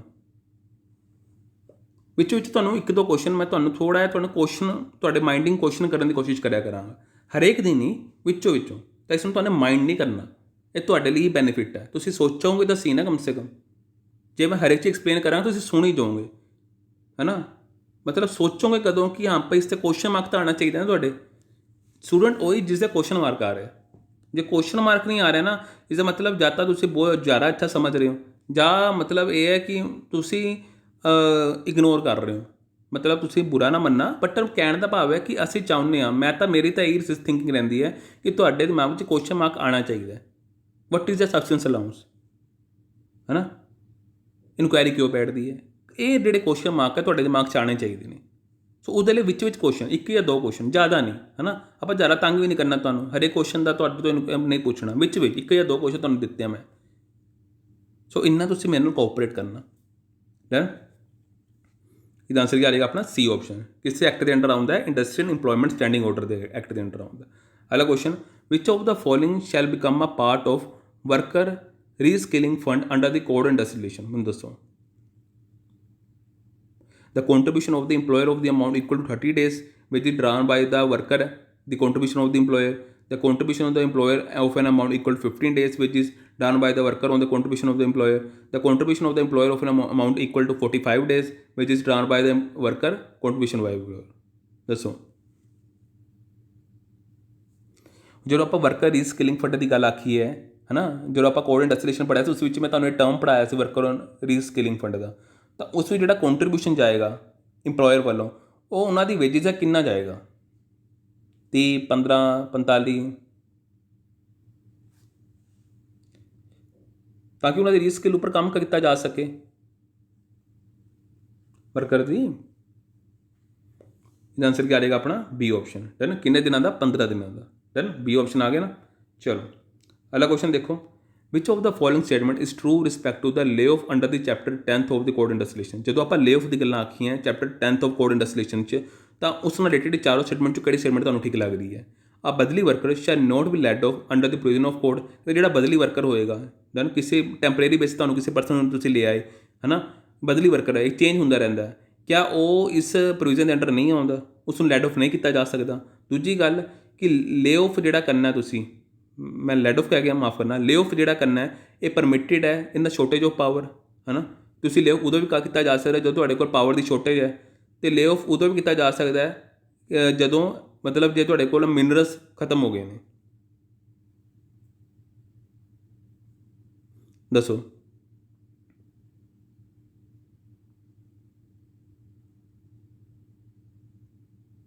ਇਹਦਾ ਆਨਸਰ ਕੀ ਆ ਜਾਏਗਾ ਆਪਣਾ ਬੀ ਆਪਸ਼ਨ। ਦੈਨ ਲੇ ਆਫ ਪਰਮਿਟਡ ਹੈ ਜਦੋਂ ਸ਼ੋਰਟੇਜ ਆਫ ਪਾਵਰ ਹੋਵੇ, ਉਸ ਵਕਤ ਵੀ ਤੁਸੀਂ ਲੇ ਆਫ ਕਰ ਸਕਦੇ ਹੋ। ਦੈਨ ਓਕੇ, ਕਹਿੰਦੇ every worker who has been in the continuous service for note less than 1 year in an establishment which is closed down on account of unavoidable circumstances beyond the control of the employer shall be entitled to compensation and notice as per the section 75 of the code of industrial relation, such compensation shall not exceed। ਦੱਸੋ ਮੈਨੂੰ, ਕਹਿੰਦੇ ਉਹ worker ਜਿਹੜਾ continue service ਵਿੱਚ ਹੈ ਪਿਛਲੇ 1 ਸਾਲ ਤੋਂ, ਹੈ ਨਾ, ਤਾਂ ਹੀ ਉਹਨੂੰ ਆਪਾਂ ਕੰਟੀਨਿਊ ਸਰਵਿਸ ਦਾ ਪਾਰਟ ਮੰਨਿਆ, ਅਤੇ ਉਹ ਕਿਸੇ ਐਸਟੈਬਲਿਸ਼ਮੈਂਟ 'ਚ ਕੰਮ ਕਰ ਰਿਹਾ ਸੀ ਮਗਰ ਉਸਨੂੰ ਕਲੋਜ਼ ਕਰਨਾ ਪੈ ਗਿਆ। ਕਿਉਂ? ਕਿਉਂਕਿ ਕੋਈ ਅਨਅਵੋਇਡੇਬਲ ਸਰਕਮਟਾਂਸਿਸ ਹੋ ਗਏ ਜੋ ਇੰਪਲੋਇਡ ਦੀ ਕੰਟਰੋਲ ਤੋਂ ਬਾਹਰ ਹੈ, ਤਾਂ ਇਸ ਟਾਈਮ 'ਤੇ ਉਸ ਵਰਕਰ ਨੂੰ ਦਾ ਕੀ ਕੀਤਾ ਜਾਏਗਾ? ਹੁਣ ਉਸਦੀ ਰੋਟੀ ਕਿਵੇਂ ਚੱਲੇਗੀ? ਤਾਂ ਉਸ ਨੂੰ ਉਹਨੂੰ ਕੰਪਨਸੇਟ ਕੀਤਾ ਜਾਏਗਾ ਸੈਕਸ਼ਨ 75 ਦੇ ਮੁਤਾਬਿਕ, ਨਵੇਂ ਕੋਡ ਦੇ ਮੁਤਾਬਿਕ। ਤਾਂ ਜਿਹੜਾ ਕੰਪਨਸੇਸ਼ਨ ਦਿੱਤਾ ਜਾਏਗਾ ਕਿੰਨਾ ਦਿੱਤਾ ਜਾਏਗਾ? ਐਵਰੇਜ ਪੇ ਆਫ 4 ਮੰਥ, ਜਿਹੜੇ ਉਹਦੇ ਪਿਛਲੇ 4 ਮਹੀਨਿਆਂ ਦਾ ਐਵਰੇਜ ਪੇ ਦਿੱਤਾ ਜਾਏਗਾ, 3 ਮਹੀਨੇ ਦਾ ਦਿੱਤਾ ਜਾਏਗਾ, 5 ਮਹੀਨਿਆਂ ਦਾ ਦਿੱਤਾ ਜਾਏਗਾ, 6 ਮਹੀਨੇ ਦਾ ਦਿੱਤਾ ਜਾਏਗਾ।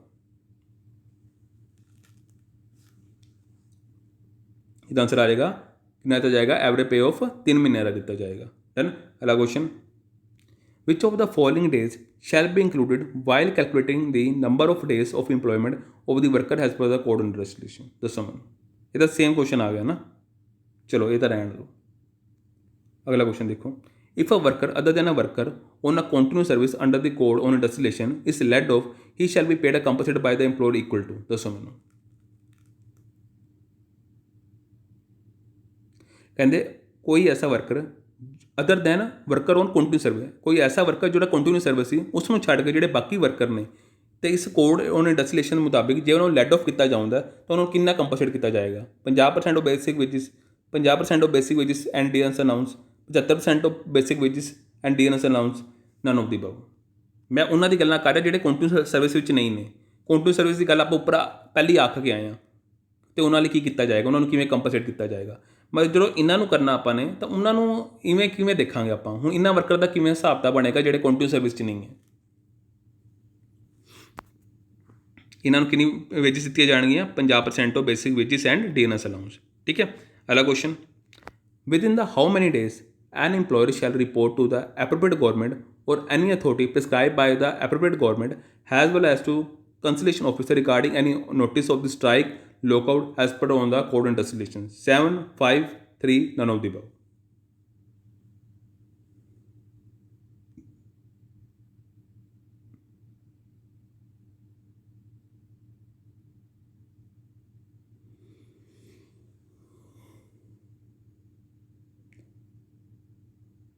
ਉਹ ਇਹ ਕਹਿਣਾ ਚਾਹ ਰਹੇ ਨੇ ਕਿ ਜਦੋਂ ਤੁਹਾਡੇ ਕੋਲ ਇਹ ਪੋਜੀਸ਼ਨ ਬਣੀ, ਨਿਊਜ਼ ਆਈ ਕਿ ਸਟ੍ਰਾਈਕ ਹੋਣ ਜਾ ਰਹੀ ਹੈ ਜਾਂ ਲੋਕਆਊਟ ਹੋਣ ਜਾ ਰਿਹਾ ਹੈ, ਉਹਦਾ ਤੁਹਾਨੂੰ ਨੋਟਿਸ ਦੇਣਾ ਪਏਗਾ, ਉਹਦੀ ਤੁਹਾਨੂੰ ਰਿਪੋਰਟ ਦੇਣੀ ਪਏਗੀ। ਮਤਲਬ ਨੋਟਿਸ ਨਹੀਂ ਕਹਾਂਗਾ, ਰਿਪੋਰਟ ਦੇਣੀ ਪਏਗੀ। ਉਹ ਜਾਂ ਤਾਂ ਐਪਰੋਪ੍ਰੀਏਟ ਗਵਰਨਮੈਂਟ ਨੂੰ ਦਿੱਤੀ ਜਾ ਸਕਦੀ ਹੈ ਜਾਂ ਕੰਸਲੇਸ਼ਨ ਆਫਿਸਰ ਨੂੰ ਦਿੱਤੀ ਜਾ ਸਕਦੀ ਹੈ। ਤਾਂ ਇਹਨਾਂ ਨੂੰ ਦੇਣ ਲਈ ਜਿਹੜੀ ਤੁਸੀਂ ਰਿਪੋਰਟ ਦੇਣੀ ਹੈ, ਤਾਂ ਉਹ ਤੁਸੀਂ ਜਦੋਂ ਇਹ ਕਹਾਣੀ ਨਿਕਲੀ ਕਿ ਹਾਂ ਸਟ੍ਰਾਈਕ 'ਤੇ ਲੋਕਆਊਟ ਹੋਣ ਜਾ ਰਹੀ ਹੈ, ਉਹਦੇ ਰਿਗਾਰਡਿੰਗ ਜੋ ਵੀ ਕੁਝ ਹੋਣ ਜਾ ਰਿਹਾ, ਤਾਂ ਉਸ ਦਿਨ ਤੋਂ ਲੈ ਕੇ ਅਗਲੇ ਕਿੰਨੇ ਦਿਨਾਂ ਵਿੱਚ ਤੁਹਾਡੀ ਰਿਪੋਰਟ ਪਹੁੰਚ ਜਾਣੀ ਚਾਹੀਦੀ ਹੈ। ਤੁਹਾਡੀ ਰਿਪੋਰਟ ਪਹੁੰਚ ਜਾਣੀ ਚਾਹੀਦੀ ਹੈ। 7 ਦਿਨ, 5 ਦਿਨ, 3 ਦਿਨ, ਨਨ ਆਫ ਦੀ ਅਬਵ।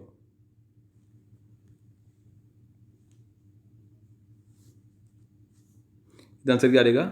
5 ਦਿਨਾਂ ਦੇ ਅੰਦਰ ਅੰਦਰ। ਅਗਲਾ question, the provision of lay off retrenchment and closure shall not apply to an establishment employing less than dash workers as per the section 65 of the code and resolution। ਦੱਸੋ ਮੈਨੂੰ, ਜਿਹੜੀ provision ਆਪਣੀ ਲੇ ਆਫ ਦੀ, ਰਿਟਰੈਂਚਮੈਂਟ ਦੀ, closure ਦੀ, ਇਹ ਕਿੱਥੇ apply ਨਹੀਂ ਹੋਏਗੀ? ਜਿੱਥੇ ਕਿੰਨੇ ਇੰਪਲੋਇਜ਼ ਤੋਂ ਘੱਟ ਕੰਮ ਕਰਦੇ ਹੋਣਗੇ ਉੱਥੇ ਅਪਲਾਈ ਨਹੀਂ ਹੋਣ ਵਾਲਾ। ਸੈਕਸ਼ਨ 65 ਆਫ ਕੋਡ ਐਂਡ ਰੈਸੋਲੂਸ਼ਨ ਦੇ ਮੁਤਾਬਿਕ ਜਿੱਥੇ ਕਿਸੇ ਐਸਟੈਬਲਿਸ਼ਮੈਂਟ ਵਿੱਚ ਡੈਸ਼ ਪਰਸਨ ਤੋਂ ਘੱਟ ਕੰਮ ਕਰਦੇ ਹੋਣਗੇ, ਯਾਨੀ ਕਿ ਡੈਸ਼ ਵਰਕਰ ਤੋਂ ਘੱਟ ਕੰਮ ਕਰਦੇ ਹੋਣਗੇ, ਉੱਥੇ ਲੇ ਆਫ ਰਿਟਰੈਂਚਮੈਂਟ ਕਲੋਜ਼ਰ ਦੇ ਜਿਹੜੇ ਪ੍ਰੋਵੀਜ਼ਨ ਹੈ ਐਪਲੀਕੇਬਲ ਨਹੀਂ ਹੋਣਗੇ। ਇਹਦਾ ਆਨਸਰ ਕੀ ਆ ਜਾਏਗਾ ਆਪਣਾ? 50 ਤੋਂ ਘੱਟ। ਠੀਕ ਹੈ। ਅਗਲਾ question, code on social security has the total number of dash schedule. ਜਿਹੜੇ ਕੋਡ ਔਨ ਸੋਸ਼ਲ ਸਿਕਿਉਰਿਟੀ ਹੈ ਉਸ ਵਿੱਚ ਤੁਹਾਨੂੰ ਕਿੰਨੇ ਸ਼ੈਡਿਊਲ ਦੇਖਣ ਨੂੰ ਮਿਲਦੇ ਨੇ? 7, 8, 9, 10।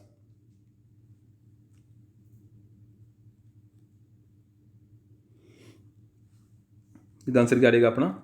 ਠੀਕ ਹੈ, ਇਹ ਆਪਸ਼ਨ ਆ ਜਾਏਗਾ। ਟੋਟਲ ਕਿੰਨੇ ਦੇਖਣ ਨੂੰ ਮਿਲਦੇ ਨੇ? 7 ਦੇਖਣ ਨੂੰ ਮਿਲਦੇ ਨੇ। ਅਗਲਾ question, what is the minimum and maximum rate of cess revived for the purpose of the social security and welfare of the building workers under the code on social security. ਹੁਣ ਸੈਸ ਤੁਹਾਨੂੰ ਪਤਾ ਕੀ ਹੁੰਦਾ ਹੈ ਨਾ, ਕਿਸੇ purpose ਲਈ ਹੁੰਦਾ। ਤਾਂ ਸੈਸ ਕਾਹਦੇ ਲਈ ਲਗਾਇਆ ਜਾ ਰਿਹਾ? ਸੋਸ਼ਲ ਸਿਕਿਉਰਿਟੀ ਅਤੇ ਵੈਲਫੇਅਰ ਲਈ ਲਗਾਇਆ ਜਾ ਰਿਹਾ ਹੈ ਨਾ। ਕਿਹਨਾਂ ਦੇ? ਬਿਲਡਿੰਗ ਵਰਕਰਸ ਦੇ ਲਈ, ਮਤਲਬ ਉਹਨਾਂ ਦੀ ਵੈਲਫੇਅਰ ਕਰਨ ਲਈ, ਉਹਨਾਂ ਦੀ ਸੋਸ਼ਲ ਸਿਕਿਉਰਿਟੀ ਲਈ ਜਿਹੜਾ ਸੈਸ ਲਗਾਇਆ ਜਾ ਰਿਹਾ, ਤਾਂ ਉਹ ਕਿੰਨਾ ਹੋਏਗਾ? ਦੱਸੋ ਮੈਨੂੰ, ਮੀਨੀਮਮ ਕਿੰਨਾ ਹੋਏਗਾ ਅਤੇ ਮੈਕਸਿਮਮ ਕਿੰਨਾ ਹੋਏਗਾ? ਉਹਦੇ ਪਰਸੈਂਟੇਜ ਨਹੀਂ ਦਿੱਤਾ ਹੋਇਆ, ਮੈਂ ਤੁਹਾਨੂੰ ਬੋਲ ਦਿੰਦਾ। Minimum 1%, maximum 2%, B option minimum 2%, maximum 3%, ਅਤੇ ਸੀ ਆਪਸ਼ਨ ਮੀਨੀਮਮ 3% ਅਤੇ ਮੈਕਸਿਮਮ 5%, ਅਤੇ ਡੀ ਆਪਸ਼ਨ ਮੀਨੀਮਮ 3% ਅਤੇ ਮੈਕਸਿਮਮ 4%। ਇਹਦਾ ਆਨਸਰ ਕੀ ਆ ਜਾਏਗਾ? ਇਹ ਆਪਸ਼ਨ ਮੀਨੀਮਮ 1% ਹੋਣਾ ਚਾਹੀਦਾ, ਮੈਕਸਿਮਮ 2% ਹੋਣਾ ਚਾਹੀਦਾ। ਅਗਲਾ question, as per the code on occupational safety health and working condition earning more than dash and not considered as a migrant worker. ਹੁਣ ਕਹਿੰਦੇ ਜਿਹੜੇ ਆਪਣੇ ਨਵੇਂ ਕੋਡ ਆਏ ਨੇ occupational safety health and working condition ਦੇ, ਉਸ ਵਿੱਚ ਮਾਈਗ੍ਰੈਂਟ ਵਰਕਰ ਦੀ ਗੱਲ ਆਖੀ ਹੈ। ਅਤੇ ਆਪਾਂ ਕਿੰਨਾ ਨੂੰ ਆਪਾਂ ਮਾਈਗ੍ਰੈਂਟ ਵਰਕਰ ਦੀ ਮਤਲਬ ਲਿਮਿਟ ਵਿੱਚ ਨਹੀਂ, ਮਤਲਬ ਇਸ ਕੋਡ ਦੇ ਮੁਤਾਬਿਕ ਡੈਫੀਨੇਸ਼ਨ ਵਿੱਚ ਨਹੀਂ ਲਿਆਵਾਂਗੇ। ਜਿਹੜੇ 15,000 ਤੋਂ ਜ਼ਿਆਦਾ ਕਮਾਈ ਕਰਦੇ ਨੇ, ਜਿਹੜੇ 18,000 ਤੋਂ ਜ਼ਿਆਦਾ ਕਮਾਈ ਕਰਦੇ ਨੇ, ਜਿਹੜੇ 20,000 ਤੋਂ ਜ਼ਿਆਦਾ ਕਮਾਉਂਦੇ ਨੇ, ਕਹਿਣ ਦਾ ਭਾਵ ਕਿਹਨਾਂ ਨੂੰ ਮਾਈਗ੍ਰੈਂਟ ਵਰਕਰਸ ਨੂੰ ਮਤਲਬ ਦੀ ਡੈਫੀਨੇਸ਼ਨ 'ਚ ਨਹੀਂ ਆਉਣਗੇ, ਉਹਨਾਂ ਨੂੰ ਕੰਸੀਡਰ ਹੀ ਨਹੀਂ ਕਰਾਂਗੇ। ਜੇ ਆਪਾਂ ਕੰਸੀਡਰ ਨਹੀਂ ਕਰਾਂਗੇ ਤਾਂ ਉਹਨਾਂ ਦੇ ਵੈਲਫੇਅਰ ਲਈ ਕੰਮ ਕਿਵੇਂ ਕਰਾਂਗੇ, ਹੈ ਨਾ। ਨਵੇਂ ਕੋਡ ਦੇ ਮੁਤਾਬਿਕ ਕਿਹੜੇ ਐਸੇ ਪਰਸਨ ਹੈ ਜਿਨ੍ਹਾਂ ਦੀ ਤਨਖਾਹ ਜੇ ਇਸ ਲਿਮਿਟ ਨਾਲੋਂ ਜ਼ਿਆਦਾ ਹੈ, ਤਾਂ ਉਹਨਾਂ ਨੂੰ ਆਪਾਂ ਮਾਈਗ੍ਰੈਂਟ ਵਰਕਰ ਲਈ ਕੰਸੀਡਰ ਨਹੀਂ ਕਰਾਂਗੇ, ਉਹਨਾਂ ਦੀ ਡੈਫੀਨੇਸ਼ਨ ਨਹੀਂ ਲਿਆਵਾਂਗੇ। ਇਹਦਾ ਆਨਸਰ ਆ ਜਾਏਗਾ ਬੀ ਆਪਸ਼ਨ। 18,000 ਤੋਂ ਜੇ ਤਨਖਾਹ ਹੋਏਗੀ ਤਾਂ ਉਹ ਕੰਸੀਡਰ ਨਹੀਂ ਕੀਤੇ ਜਾਣਗੇ। ਕਹਿੰਦੇ what is the daily work hour limit as per on the code on occupational safety health and working condition. ਨਵੇਂ code on occupational safety and health and working condition ਮੁਤਾਬਿਕ ਕਿੰਨੀ ਲਿਮਿਟ ਦਿੱਤੀ ਗਈ ਹੈ ਡੇਲੀ ਵਰਕ ਆਰ ਦੀ? 8, 6, 10, none of the above. ਦੱਸੋ।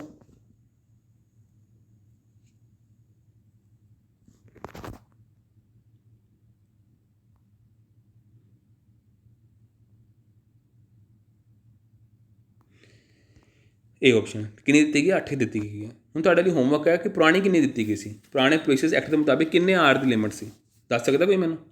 ਅਗਲਾ question, the code on occupational safety health and working condition shall apply to establishment or contractors employing dash or more workers on any day in the last 1 year. ਦੱਸੋ ਮੈਨੂੰ। ਹੁਣ ਇਸ question ਦਾ ਸਮਝ ਗਏ ਨਾ ਤੁਸੀਂ? ਹੁਣ ਤੁਸੀਂ ਮੈਨੂੰ ਦੱਸੋ ਕੀ ਆਏਗਾ ਆਨਸਰ। ਹੁਣ ਤੱਕ ਤਾਂ ਸਮਝ ਗਏ ਹੋਣੇ। 20 ਆਏਗਾ, 30 ਆਏਗਾ, 40 ਆਏਗਾ, 50 ਆਏਗਾ। ਇਹਦਾ ਆਨਸਰ ਆਏਗਾ ਆਪਣਾ ਡੀ ਆਪਸ਼ਨ, 50 ਆਣਗੇ। ਦੈਨ ਅਗਲਾ question, how many activities in the code on occupational safety health and working condition the code has been classified as a non core activities. ਕਿਹੜੀ ਐਕਟੀਵਿਟੀਜ਼ ਨੂੰ ਆਪਣੇ ਨੋਨ ਕੋਰ ਐਕਟੀਵਿਟੀਜ਼ ਮੰਨਿਆ? 9 ਨੂੰ, 10 ਨੂੰ, 11 ਨੂੰ, 12 ਨੂੰ ਲਿਸਟ ਦਿਖਾਈ ਸੀ ਤੁਹਾਨੂੰ ਮੈਂ। ਕਿੰਨੀ ਐਕਟੀਵਿਟੀਜ਼ ਨੂੰ ਆਪਾਂ ਨੇ ਨੋਨ ਕੋਰ ਐਕਟੀਵਿਟੀਜ਼ ਮੰਨਿਆ, ਜਿੱਥੇ ਕੋਈ ਵੀ ਪ੍ਰੋਹਿਬਿਸ਼ਨ ਨਹੀਂ ਹੈ, कोर एक्टिविटी से प्रोविजन है कि तुम उत्थे कॉन्ट्रैक्ट लेबर नहीं रख सकते, मगर नॉन कोर एक्टिविटी से कोई प्रोविजन नहीं है। तो किहड़ी एक्टिविटी है? 9 है, 10 है, 11 है, 12 है, कितनी अपनियां दसो मैनू, कितनी है अपनी? टोटल 11 ऐसी एक्टिविटी है। देन अगला question, according to the provision of the code on occupational safety health and working condition within how many days it is mandatory for the establishment covered by code to get registered with registered officer.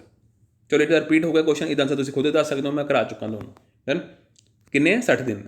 अगला question, it is mandatory for the establishment covered by the code to get registered within 60 days of the commencement of this code the with registering officer dash file within applicant authority. दसो मैनू 30 days, 60 days, 90, none of the above.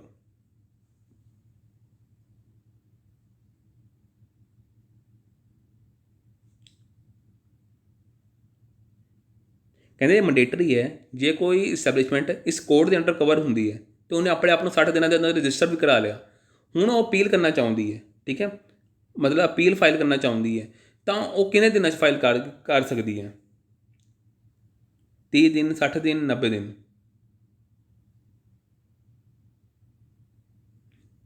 इसका answer क्या रहेगा? कितना? 90 दिन। Then अगला question, according to the code on wages 2019 what the maximum amount of fine can be imposed on the employer for the offences of non maintenance or improper maintenance of the code on establishment?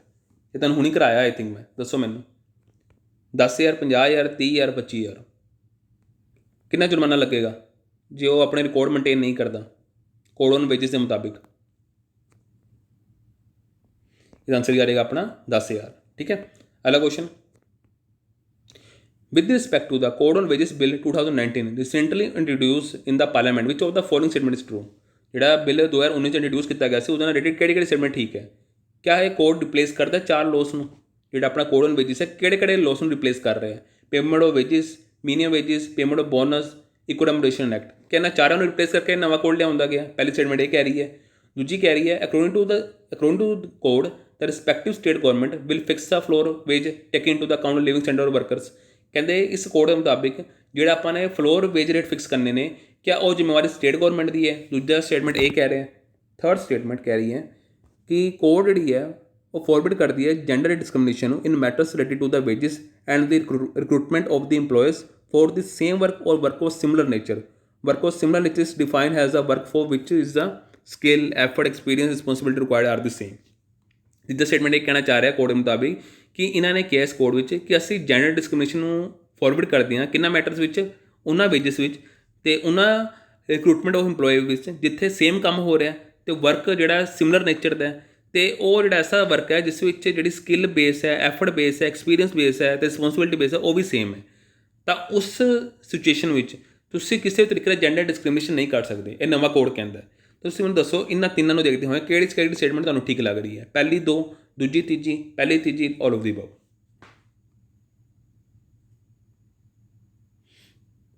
इसका answer आ जाएगा दसो C option, ठीक है। Second statement आपे आप गलत हो जाएगी। तो मैं दसिया जोड़े फ्लोर वेज वेट होंगे मैं वेट कह गया मैं जोड़े अपने फ्लोर वेज रेट होंगे कौन फिक्स करता है? सेंट्रल गवर्नमेंट करती है। कौन करता है? सेंट्रल गवर्नमेंट करती है। अगला question, which of the following statement is true with respect to the advisory board on code on wages. जो अपने एडवाइजरी बोर्ड पढ़िया से कोड ऑन वेजेस उसके रिलेटेड किहड़ी चीज़ां ठीक है? ये रिपीट हो गया क्वेश्चन, ये तुसीं खुद करना, ठीक है। Done. Who among the following may make the rules for carrying out the provision of the इक्को रेमुनरेशन एक्ट। दसो मैनू कौन रूल्स बनाएगा जे उन्होंने इक्को रेमुनरेशन एक्ट में एप्लीकेबल करना है? सेंट्रल गवर्नमेंट, स्टेट गवर्नमेंट दोनों बनाएंगे, नन ऑफ द अबव। इसका आंसर आ जाएगा अपना सेंट्रल गवर्नमेंट बनाएगी। इक्को रेमुनरेशन एक्ट में रिलेटेड जोड़े भी रूल्स बनेंगे वो सेंट्रल गवर्नमेंट बनाएगी। अगला question, which of the following is the function of the vigilance committee as per the bonded labour system abolition act. जो अपने बॉन्डी लेबर सिस्टम देखा उस विजिलेंस कमेटी के किहड़े फंक्शनस हैं? पहला फंक्शन है कि वह एडवाइस करेगा डिस्ट्रिक्ट मैजिस्ट्रेट को। दूजी गल कि वह प्रोवाइड करेगा रीहैबिलिटेशन जोड़े फ्री बॉन्डिड लेबर ने, जोड़े बॉन्डिड लेबर तो फ्री होए ने उन्होंने रीहैबिलिटेशन का काम क्या विजिलेंस कमेटी का है। तीजा कि जोड़ा मतलब उन्होंने उपर केस पे हुए हैं जोड़ा फ्री होए ने जोड़े बॉन्डिड लेबर जोड़े उन्होंने उपर केस पे हुए हैं उन्होंने डिफेंड करने का काम विजिलेंस कमेटी का है। D option all of the above. तीनों स्टेटमेंट ठीक है, यानी तीनों फंक्शन है विजिलेंस कमेटी के। किहड़ी स्टेटमेंट तुहानूं ठीक लग रही है? ਇਹਦਾ ਆਂਸਰ ਆ ਜਾਏਗਾ ਆਪਣਾ ਡੀ। ਇਹ ਤਿੰਨੋਂ ਫੰਕਸ਼ਨਸ ਨੇ ਬਿਜ਼ਨਸ ਕਮੇਟੀ ਦੇ, ਯਾਦ ਰੱਖਣਾ। ਅਗਲਾ question, sickness benefit in the form of cash compensation at the rate of 70% of the wages is payable to the insured workers during the period of the certified sickness of the maximum of dash days in a year as per the ECI Act। ਦੱਸੋ ਮੈਨੂੰ, 90 ਦਿਨ, 91 ਦਿਨ, 75 ਦਿਨ, 100 ਦਿਨ।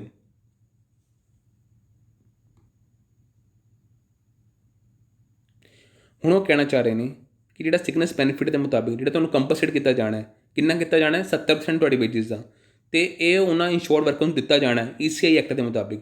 ਮਗਰ ਉਸ ਵਿੱਚ ਇਹ ਆਖਿਆ ਕਿ ਤੁਹਾਨੂੰ ਦਿੱਤਾ ਤਾਂ ਜਾਏਗਾ, ਮਗਰ ਤੁਹਾਡੀ ਜਿਹੜਾ ਸਰਟੀਫਾਈਡ ਸਿਕਨੈਸ ਹੈ, ਜਿਹੜੀ ਤੁਹਾਡੀ ਬਿਮਾਰੀ ਹੈ, ਘੱਟੋ ਘੱਟ ਇੰਨੇ ਦਿਨਾਂ ਦੀ ਹੋਏਗੀ ਤਦ ਹੀ ਤੁਹਾਨੂੰ ਦਿੱਤਾ ਜਾ ਸਕਦਾ। ਸੋਰੀ ਮੈਂ ਗਲਤ ਪੜ੍ਹ ਗਿਆ, ਮਾਫ ਕਰਨਾ। ਉਹਨਾਂ ਦਾ ਕਹਿਣ ਦਾ ਮਤਲਬ ਇਹ ਹੈ ਕਿ ਤੁਹਾਨੂੰ ਕੰਪਨਸੇਟ ਕੀਤਾ ਜਾਣਾ 70% ਤੁਹਾਡੇ ਵੇਜਿਸ ਦਾ, ਡਨ। ਬਟ ਇਹ ਤੁਹਾਨੂੰ ਮੈਕਸਿਮਮ ਕਿੰਨਾ ਕੀਤਾ ਜਾਏਗਾ, ਮਤਲਬ ਕਿੰਨੇ ਦਿਨਾਂ ਲਈ ਕੀਤਾ ਜਾਏਗਾ, ਇਹ ਕਹਿ ਰਹੇ ਨੇ ਤੁਹਾਡੀ ਸਿਕਨੈਸ ਦੇ ਲਈ ਤੁਹਾਨੂੰ ਮੈਕਸਿਮਮ ਕਿੰਨਾ ਕੀਤਾ ਜਾਏਗਾ, 90 ਦਿਨ, 91 ਦਿਨ, 75 ਦਿਨ, 100 ਦਿਨ। ਮਾਫੀ ਚਾਹਾਂਗਾ ਜੀ ਮੈਂ ਪਹਿਲੇ ਗਲਤ ਬੋਲ ਗਿਆ ਹੋਵਾਂ, ਮਗਰ ਹੁਣ ਮੈਂ ਬਿਲਕੁਲ ਸਹੀ ਦੱਸਿਆ ਤੁਹਾਨੂੰ। ਦੱਸੋ ਮੈਨੂੰ ਕਿ ਜੇ ਆਪਾਂ ਸਿਕਨੈਸ ਬੈਨੀਫਿਟ ਲੈਣਾ ਹੈ ਅਤੇ 70% ਤੁਹਾਨੂੰ ਵੇਜਿਸ ਦਾ ਮਿਲਣਾ ਹੈ, ਤਾਂ ਸਾਨੂੰ ਮੈਕਸਿਮਮ ਕਿੰਨੇ ਦਿਨਾਂ ਲਈ ਮਿਲ ਸਕਦਾ, 90 ਦਿਨ, 91 ਦਿਨ, 75 ਦਿਨ, 100 ਦਿਨ। ਇਹਦਾ ਆਂਸਰ ਆ ਜਾਏਗਾ ਕਿੰਨੇ ਦਿਨ, 91 ਦਿਨ। ਠੀਕ ਹੈ ਸੀ, ਉਹ ਆਪਣੇ ਕੁਐਸਚਨ ਹੋ ਗਏ ਨੇ ਪ੍ਰੈਕਟਿਸ ਦੇ। ਸੋ ਇੱਕ ਲੈਕਚਰ ਆਪਾਂ ਹੋਰ ਦੇਖਾਂਗੇ ਇਸ ਦੇ ਨਾਲ ਦਾ, ਜਿਸ ਵਿੱਚ ਤੁਹਾਨੂੰ ਪ੍ਰੈਕਟਿਸ ਕੁਐਸਚਨ ਹੋਰ ਦੇਖਣ ਨੂੰ ਮਿਲ ਜਾਣਗੇ। ਡਨ। ਤਾਂ ਲਾਸਟ ਵਿੱਚ ਤੁਹਾਨੂੰ ਮੈਂ ਇੱਕ ਨਵਾਂ ਐਲੀਮੈਂਟ ਨੂੰ ਹੋਰ ਐਡ ਕਰਨ ਜਾ ਰਿਹਾ। 5 ਕੁਐਸਚਨ ਸ਼ੁਰੂਆਤ ਮੈਂ ਕਰਾ ਰਿਹਾ, 5 ਕੁਐਸਚਨ ਤੁਸੀਂ ਕਰਕੇ ਆਓਗੇ। ਠੀਕ ਹੈ, ਚਲੋ ਇਹ ਵੀ ਪੰਜਾਬ ਨਾਲ ਰਿਲੇਟਡ ਹੀ ਹੈ। ਮੈਨੂੰ ਦੱਸੋ, ਪਹਿਲਾ ਕੁਐਸਚਨ, ਤਿਆਰ ਹੋ ਜਾਓ, ਲਿਖ ਲਓ ਕਾਪੀ 'ਤੇ। ਲੋਕੇਸ਼ਨ ਜਿਹੜੀ ਹੈ ਪੰਜਾਬ ਦੀ, location of Punjab according to longitude. ਠੀਕ ਹੈ, ਲੌਂਗੀਟਿਊਡ ਦੇ ਮੁਤਾਬਿਕ ਕਿੰਨੀ ਹੈ ਆਪਣੀ, ਇਹ ਪਹਿਲਾ ਕੁਐਸਚਨ। ਡਨ। ਸੈਕਿੰਡ ਕੁਐਸਚਨ ਦੇਖਦੇ ਹਾਂ ਆਪਾਂ। Just a minute. ਹਾਂ, ਕਿਹੜਾ ਐਸਾ ਗਵਰਨਰ ਹੈ ਜੋ ਆਪਣੇ ਜਿਸਦਾ ਸਭ ਤੋਂ ਛੋਟਾ ਕਾਰਿਆਕਾਲ ਸੀ? ਕੋਈ ਦੱਸ ਸਕਦਾ ਹੈ ਕਿਹੜਾ ਐਸਾ ਪੰਜਾਬ ਦਾ ਗਵਰਨਰ ਹੈ ਜਿਸਦਾ ਸਭ ਤੋਂ ਛੋਟਾ ਕਾਰਿਆਕਾਲ ਸੀ? ਯਾਨੀ ਕਿ ਹੂ ਵਾਜ਼ ਦਾ, ਮਾਫ ਕਰਨਾ, just a minute. Second question, who was the governor of Punjab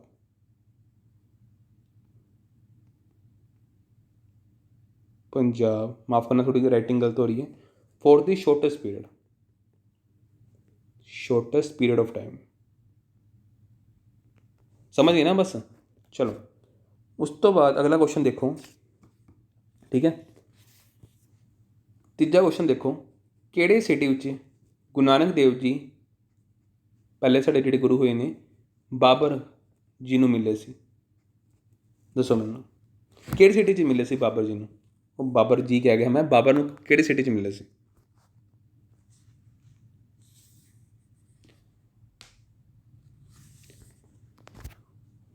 ਉਸ ਤੋਂ ਬਾਅਦ ਅਗਲਾ ਕੁਐਸਚਨ ਦੇਖੋ, 4th ਕੁਐਸਚਨ, ਨਿਸਾਨ ਵਾਲੀਆ ਜਿਹੜੀ ਸਾਡੀ ਮਿਸਿਲ ਆਈ ਹੈ, ਵਾਲੀ ਮਿਸਿਲ, ਇਸ ਦੇ ਫਾਊਂਡਰ ਕੌਣ ਹੈ? ਫਾਊਂਡਰ ਨਹੀਂ ਕਹਾਂ, ਲੀਡਰ ਕੌਣ ਹੈ?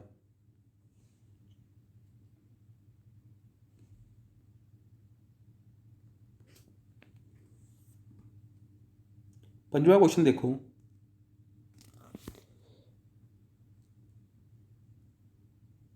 ਕਿੰਨਾ ਸਿਟੀਜ਼ ਨੂੰ ਆਪਾਂ ਫੁਲਕੀਆਂ ਸਿਟੀਜ਼ ਕਹਿੰਦੇ ਸੀ? ਕਿੰਨਾ ਸਿਟੀਜ਼ ਨੂੰ ਆਪਾਂ ਫੁਲਕੀਆਂ ਸਿਟੀਜ਼ ਕਹਿੰਦੇ ਸੀ? ਸੋਰੀ ਮਾਫ ਕਰਨਾ, ਫੁਲਕੀਆਂ ਸਟੇਟ ਕਹਿੰਦੇ ਸੀ, ਸਿਟੀਜ਼ ਕਹਿ ਗਿਆ ਮੈਂ। ਕਿੰਨਾ ਸਿਟੀਜ਼ ਨੂੰ ਆਪਾਂ ਫੁਲਕੀਆਂ ਸਟੇਟਸ ਕਹਿੰਦੇ ਸੀ? ਯਾਨੀ ਕਿ ਇਹ ਪ੍ਰਿੰਸਲੀ ਸਟੇਟ ਸੀ, ਮਤਲਬ ਇਹਨਾਂ ਨੂੰ ਆਪਾਂ ਫੁਲਕੀਆਂ ਸਟੇਟ ਦੇ ਨਾਮ ਨਾਲ ਜਾਣਦੇ ਸੀ। ਕਿਹੜੀ ਮਤਲਬ ਐਸੀ ਸਿਟੀ ਸੀ? ਇਹ ਤੁਹਾਨੂੰ ਮੈਂ ਖੁਦ ਦੱਸ ਦੇਣਾ। ਠੀਕ ਹੈ, ਪਟਿਆਲਾ ਸੀ ਇੱਕ, ਸ਼ਾਇਦ ਤੁਸੀਂ ਲੱਭਣ ਤੁਹਾਨੂੰ ਔਖਾ ਹੋਵੇ ਥੋੜ੍ਹਾ, ਨਾਭਾ ਸੀ, ਜਿੰਦ ਸੀ, ਕਪੂਰਥਲਾ ਸੀ। ਠੀਕ ਹੈ,